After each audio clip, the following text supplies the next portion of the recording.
विधायक प्रताप पाटिल चिखलीकर ने पत्रकार परिषद में कहा कि भाजपा मराठों को आरक्षण नहीं दे सकती और पार्टी बदलने वाले नेताओं पर गंभीर आरोप लगाए। उन्होंने कहा कि नांदेड़ जिले में अब ऐसे प्रयोग नहीं चलेंगे और जिन नेताओं को बोलना है उन्हें सामने आना चाहिए।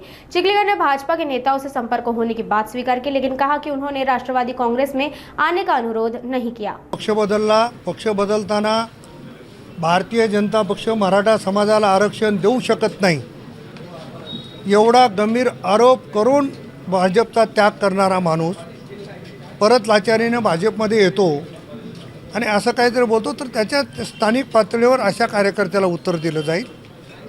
मी भाजपला हात घातला नाही या म्हणण्याचा अर्थ कळायला खूप उशीर लागेल। आज मी भारतीय जनता पक्षाने निलंबित केलेले काँग्रेस, उबाटा आणि तुतारी आणि इतर पक्षाच्या कार्यकर्त्यांना, नेत्यांना इकडं घेण्याचा माझा प्रयत्न आहे।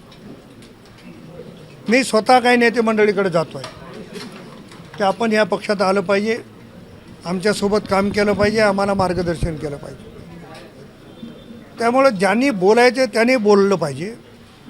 असं कोणाला तरी भुंकण्यासाठी ठेवून असे प्रयोग आता नांदेड जिल्ह्यात फार काळ चालणार नाहीत। मी ज्यांच्याबद्दल बोलतो त्यांची हिंमत असेल तर त्यांनी बोलावं, मी त्या सगळ्या गोष्टीला उत्तर देईल। परंतु असं चुकीचं वक्तव्य कोणी करू नये आणि माझी कुठल्याही कॉन्ट्रोवर्सीमध्ये द्यायची अजिबात इच्छा नाही।